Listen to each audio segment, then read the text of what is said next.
Welcome to the Motivation Without the Hype podcast with your host, Gez Perez. He's an author, high-performance coach, and motivational speaker.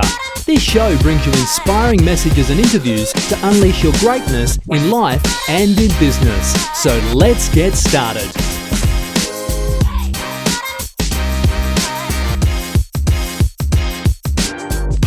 Hi everyone, welcome to Motivation Without the Hype podcast show. My name is Gez Perez, a former procrastinator into an action taker.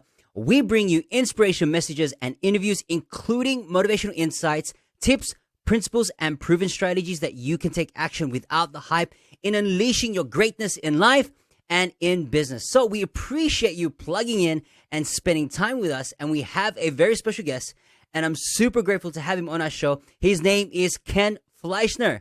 He was born and raised in the Philippines, migrated to Australia in 2000, became a drug addict in the year 2000, however, changed his life by the grace of God, got saved in 2002, and led a thriving youth ministry for a decade, 2002 to 2012, that serves and empowers the community.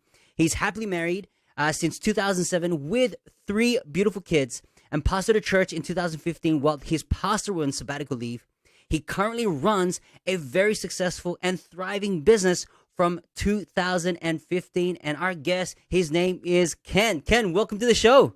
Hey, Gez. I thought that was a pre-recording. No, man. The energy is there, Gez. I thought that was a pre-recording that you do. Oh, okay. Oh, there. I got to experience the Gez energy right from the get-go. So, Ken, so please tell us what you do. And tell more about yourself to those who don't know you yet. Well, there's a lot of people that don't know me, so I'm a nobody, Gez. So there's a lot. Hey, man, you're somebody. Yeah. So well, currently I'm running an outsourcing business, and we're all remote workers. There's no one in an office, which is how we designed the business, which was really helpful during the COVID situation. And basically, we just try to help businesses with their biggest problem, which is cash flow. So we just help businesses, especially in the construction space, to get paid faster and kind of take the hassle of getting paid so that they can do more projects. That's kind of the gist of our business. Wow. And how's that journey going through? I mean, like, if you think about today's industry now, everything's all remote, working remotely. So you are kind of ahead of the curve. So you've done this remotely. How did you transition? Obviously, working remotely from different places. How do you set those processes when people are still thinking about working remotely? Yeah, I think from before, because I worked in an office, obviously, and I just hated working in the office because you were measured by time and never by performance. So to finish anything quickly had zero incentive. And so you just try to drag it out. And when you finish quickly, you have to drag out the day so you look busy enough before you go. And so when our transition to business, I just wanted to look for people in similar situation that they just want to produce, right? And be rewarded for results. And so with my staff, if they finish early, then they finish early. They're rewarded for efficiencies. They're rewarded for their expertise and not paying for their hours, really. I think that's a game changer for any employer who owns a business and have a team of staff where it's not just time driven where you're twiddling your thumbs, but it's more outcome driven with results, which is fantastic. I'm really curious about your story and how you came from where you were. And I know that a lot of people who are listening to this podcast do have a lot of aspirations and dreams and goals that they want to achieve in life. However, they have some certain challenges personally. You mentioned here that you became, a drug addict. However, you were saved by the grace of God. How's that transformed your life from when you made that decision to say, you know what, I want to pivot my life and I want to do something that's greater, that's going to impact the lives of others during the journey that you are in right now? I think especially when you're hit rock bottom, the options get really clear. And it doesn't bear, it's not a good testimonial for Australia. I moved here and immediately become a drug addict. That's not the actual timeline. There was a little bit of period that I still enjoyed Australia, but obviously moving to a new country in high school just kind of fell into the wrong crowd, and that's where that went. But basically, what really helped me transition was not in any way a personal strength or willpower. There was just people there that kind of took the chance of inviting me to a church, and took the chance of mentoring me, took the chance of leading me through a process. And so the entire recovery, the entire journey was because of people. Like, there was nothing, I could not put a single, my only participation was willingness to actually follow people. That's about it. Like, I couldn't say that I added discipline and I pull out habits, and zero personal contribution aside from, okay, I'm willing to follow where you're leading me. And so that's kind of where that led, which is in a good place. So from what I'm hearing, through that transition, obviously it wasn't the techniques or the willingness, but it's more on the environment you're in. You mentioned that you were part of a different crowd, but then as soon as you move into a different environment, how did that change for you? Was it through the mindset? Was it through the people that kind of invest their time with you, really saw the potential of not what you are now, but what you're going to become? Was that type of scenario? Yeah, 100%. It was just the environment where people talked about different things. What was important to them was completely different to what was important to me. What made them happy, what brought them joy, what was exciting to them was completely different to the environment I had in high school. And so, to be part, you kind of get, peer pressure into good things, because to be part of the group, you had to participate in their activities, and it just happens to be good activities. And so that's where the environment was a gigantic part of it. Nothing really, that would be the contributing factor. And because of that, it led you to lead a thriving youth ministry. How did that sense of purpose really resonated with you? Obviously, with yourself being transformed, but what caused you to unlock your mission in life that you said, you know what, I want to give back? Where did that happen in the point of time? I think more in a personality type. I think for my personality, I just need to do something. I needed to do something. If I was going to be part of this church, I needed to do something. And if it was a little bit of music ministry, but also just looking back of where, if someone led me through high school, if I had a group that led me through that period, then I probably wouldn't have ended up where I ended. And so I just had a desire to create an environment that was attractive enough to young people to want to be part of it. And if I could, if I could lead some through a different pathway, then that was the rewarding factor. If I could lead 1, 2, 3, 5, 100, it really didn't matter. It was more so I needed to lead.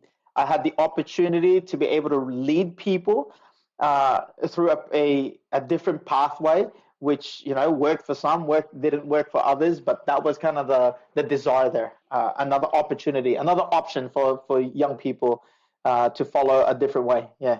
And with your experience with working with young people, what are the common challenges that they normally face in life? Obviously, because it's all about service, right? You're not thinking about yourself, you're thinking about others. And the place that you were, the ministry that you're running, obviously it's in areas where it's not an affluent area. Mm. How did you tap into servanthood that you find there was a certain pattern or certain challenge that these kids go through, and you're able to see that type of breakthrough when they start being part of your community?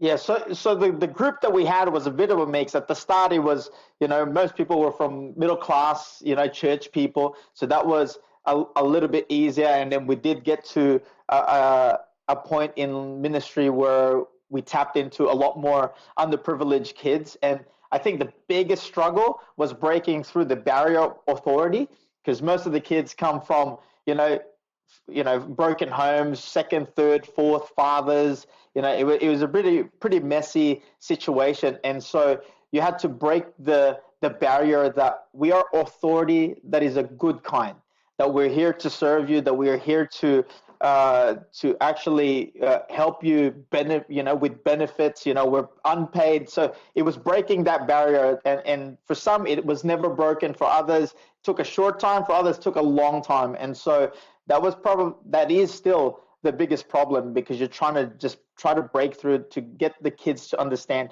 hey, what we're trying to do is good for you. Like, we're not going to take advantage of this relationship. We're going to invest. We just trust us. But it just takes a while for some, and that's kind of the biggest barrier there. How do you build that trust? Obviously, with that type of mindset and upbringing, how do you build that bridge between where you are with you and with them?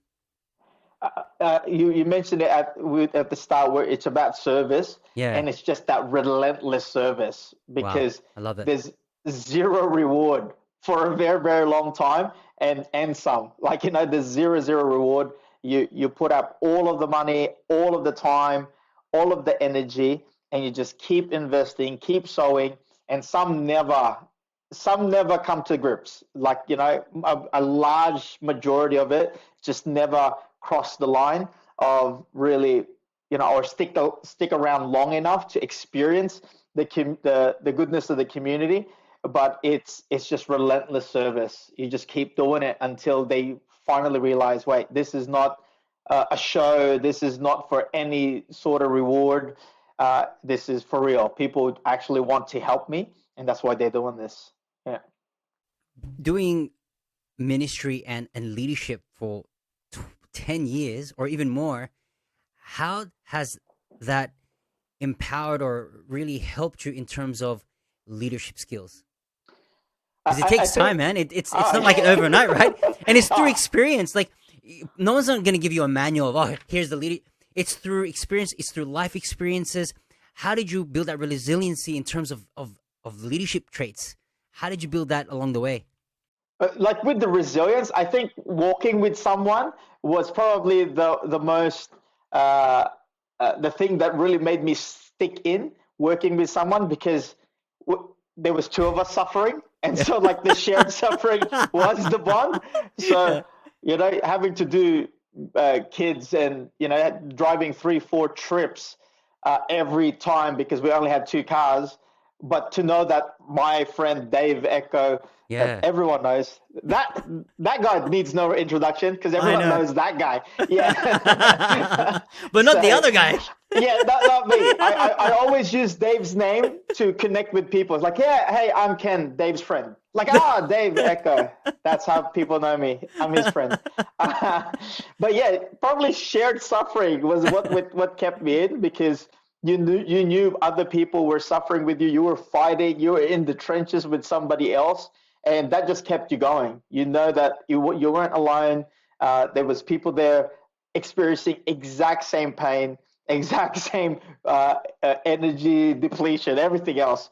So that's kind of like the resilience part. What has sharpened me, probably the skills that really got to sharpen a lot there, was having to deal with such a wide variety of people. Because each person receives information differently. Absolutely. So, like, a teenage boy likes to receive it this kind of information this way. Teenage girl, my kids like to receive information differently.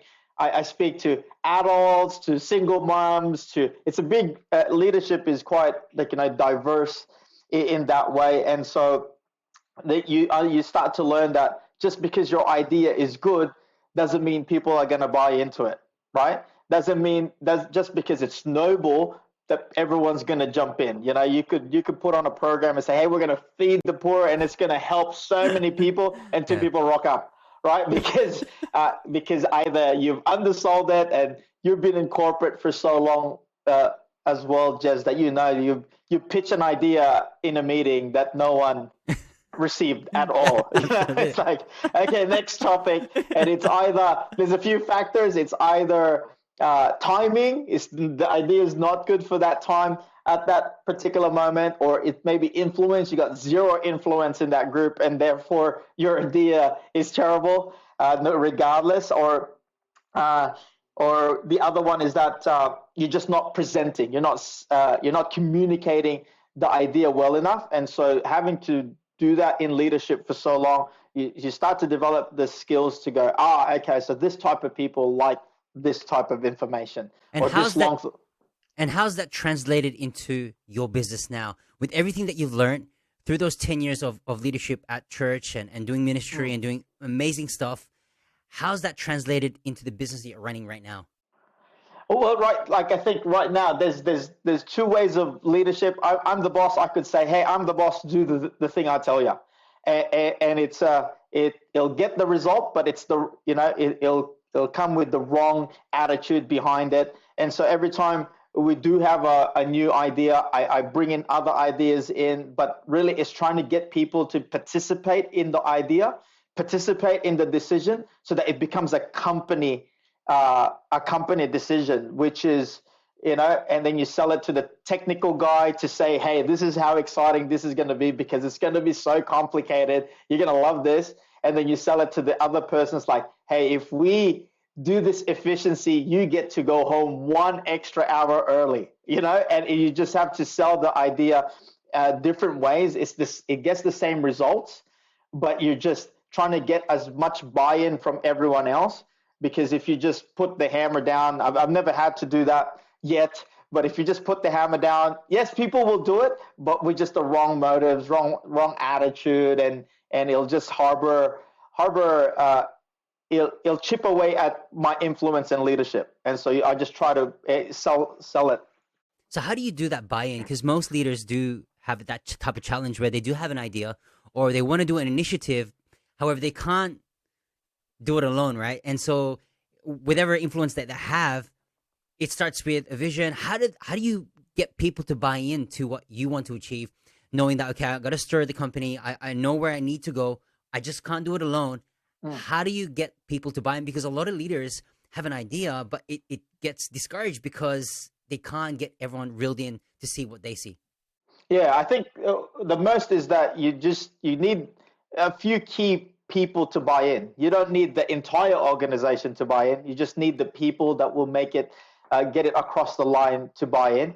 And the thing that I do first is to pitch the idea and gather information from them. It's like, what do you think? What do you think of this? And then it gives the opportunity for some people to express their concern, express their excitement, express their other ideas, because just because I come up with it, it doesn't mean it's the best idea. In our leadership team at work, it's open game. You can challenge any of my ideas. Anyone can challenge anyone's ideas, obviously with respect and good nature. But then it just gives an opening that, hey, because the boss said it, doesn't mean it can't be challenged. And I have a guy at work that consistently challenges my ideas. And then there are points where he's right, there's points that I'm right, but we always reach an amicable decision that's like, okay, at least we know we've challenged the idea and we've come to the conclusion that this idea that we've decided is the best idea for the entire organization. Because from a business point of view, I'm worried about customers and number and profitability and the people. But I can't see everything. I got blind spots, and I got blind spots. And there's things that are most important to me, and there's things that doesn't even hit my radar. And so I have a very diverse leadership team in my group that I picked because I knew we have differing ideas and personalities, and so it gives a well-rounded decision. I think that's really important. Yeah, and I think from your point, it's because a lot of leaders or business owners and the top dogs where, yeah, they listen, but they don't really listen. It's like, yeah, I really want to go this way. But for yourself, it's you're so open and you're receptive as well at the same time. It's like, okay, let's think it through together. Even though I may have a bit of blind spots, but you're able to open yourself and say, yeah, I do. We're not perfect. We don't see everything. And like you said before, it's all about service. It's all about innovating. It's all about thinking of different ideas, and you have everyone's buy-in, as in everyone's all participating. And that's one of the keys that you mentioned is about participation.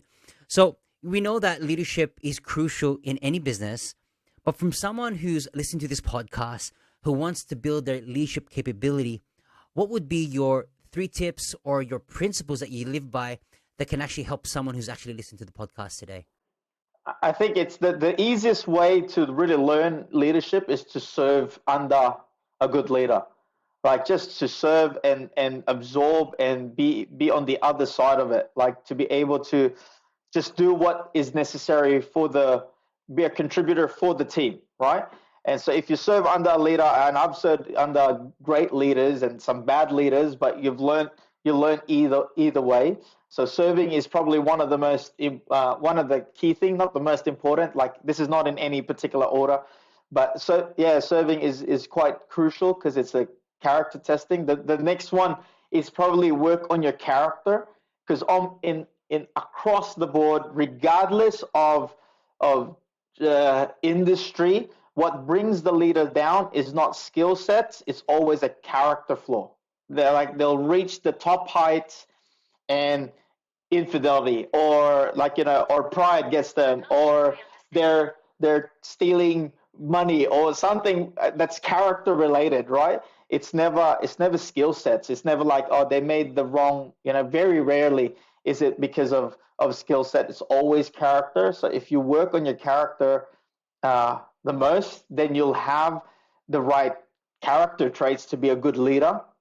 And then probably be teachable. I remember how arrogant I was as a young leader, like scoffing at old leaders, like, oh, your ideas are so old, like this will never work. You're just scoffing, and you're thinking, this is the best, this is the quickest, this is the latest thing, this is the newest app. And then as you mature in leadership, you start to understand, wow, people that have stood the test of, not everyone stands the test of time in leadership. And so if someone's there for 10 years, for 20 years, they've been there for a reason. They have resilience, they've seen a lot. And so because there's a lot of high flyer leaders at the beginning, just a peak, very influential, very charismatic. And then 2 years later, they're gone. And then I was scoffing at people that was like, oh, wow, you're just a old leader, no nothing. So being teachable and having like an attitude of always learning, because there's just so many things that you need to pick up. That saying of when I've heard leaders before where the more they know, the less confident they become, because you just get to realize, wow, there's so much more things I don't know. And so actually less confident now with over 10 years of leadership and so many books and so many things than I was in the first year. The first year I was a really good high flyer, confident leader. Yeah. Now not so much. Now I'm just like cautious, like making sure, hey, is that the right thing? Yeah. And More, yeah. and through this, you built a lot of wisdom, right? Like the ups and downs, the experiences that you go through life in leadership, because it takes energy, it takes time and effort, blood, sweat, and tears, dealing with people, all sorts of personalities. There's someone who's actually listening that are leaders, but they feel they want to throw in the towel. What would you say to them if you have, because obviously sometimes it's not always the highs, right? And sometimes they may be stuck in a road where they can't break through. What would you say, what would be your advice to them, that those who are currently stuck in their leadership position? I think in leadership, often it gets glamorized because it's authority, it's prestige, it's recognition, it's all that. But really, that's probably 10% of leadership. Most of it is problems and responsibilities, sleepless nights because you're thinking of other people, not just yourself. So it's a lot more difficult than what it's portrayed as. But I think just at the beginning, what rescued me from myself was other people. It's the same with leadership, where being around other people, there have been so many moments, especially in youth leadership, where I wanted to quit every month, really, for 10 years. Like, it was terrible. But being around people that were passionate, there were moments where I was borrowing their energy. It's kind of like we were sharing each other's energy. That there were months where I was on a high and they were riding the wave of my high and my passion and my energy. And then there's other months where I was riding on their wave. And so being around leadership and business, and it's quite a lonely place, because whether or not there's pressure from the outside, there's always pressure from the inside to make the right decisions and do the right thing. And there's so many depending on you. And so being around good people. I know you run a group as well, Gez. the Thrive community. Is that yeah, that's right.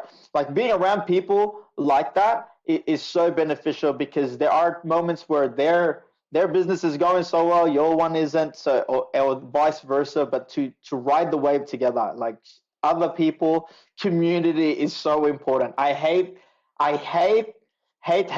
whenever people say self-made. I hate that, because I think it's an incorrect reflection of truly the journey, because there's so many people participating in that journey. If you were self-made as a business owner and you didn't require people, you don't have customers, you don't have anyone else, you're not self-made. There's so many people contributing to your success, and so you need other people to get over that hump. I'm actually speechless at the moment because that's just a lot of nuggets, a lot of insights. Guys, if you're really listening to chicken nuggets, but like honestly, those are listening and watching in this podcast, you got to go back and revisit this insights all about leadership, because it's not glamorous, right? It may sound nice as a title, but the responsibility that you carry, however, it's worth the responsibility because you can see potential. You got a different type of lens, right? You put a different type of lens, and it's all about adding value. It's all about servanthood. And you start to not only build resiliency, but you build a lot of purpose and mission, and you get so much clarity and direction that people start to ride together. And I think that's really important. It's the environment, the support that you have. And I love it, Ken, how you said about self-made. That's a really good insight to take on, because people are either putting a seed, they're actually, not adding value to you, and see not just the situation now, but what you're going to become. So there's a lot of contributors to your life from where you were to where you are now. And now it's like, well, how do I build that formula to help other people in this type of leadership style? So guys, Ken, again, thank you so much. So I always ask this question to every guest that's on the podcast show. So what is your meaning of motivation without the hype? And how do you use motivation for your personal success? I actually like hype, Jez. I play in sports teams and I require hype every time. It's like for that little boosted moment, like, come on, guys, we're going to win this. I need hype in that moment. But really, motivation without the hype is that having the energy to keep going regardless. Like, wow, regardless, yes. Regardless the result, regardless the emotion, regardless the dollar figures, regardless the size, it's just keep going, having the motivation to keep going, because the mission that you're fighting for is worth it. And so you just keep going. There will be moments where there's hype, there's moments where there's glory, but most of the time it's not, and you just require the motivation to just keep going regardless. Keep on going, guys. I actually like that as well. Like, yeah, we do need hype, but being consistent and committed throughout the whole. So go all in, right? Yeah. And you're the ultimate hype man, Jez. Oh, come on. Like energy to the max. So thank you so much, Ken. It was phenomenally awesome. For more information, if you want to get in touch with Ken, I'll provide the link that you can actually connect with him on the show notes, on the provided links. So again, support him. And if you feel that you resonate with the values that he's presented tonight, come check him out. It will be all in the provided notes there for you. So if this episode has been helpful and uplifting, we would love for you to write a review to inspire more listeners to get plugged in. We will continue to provide high-value content in each of every episode. If you don't mind sharing this podcast show on social media by inviting others, it would mean the world to me. Every time you tag me, we will continue to have the opportunity to share those posts, and together, I say together, we can make a difference in the lives of others through inspirational episodes just like this. So there you have it. In closing, continue to unleash your greatness and tell yourself that I can, I will, and I must, and we will see you on the next episode.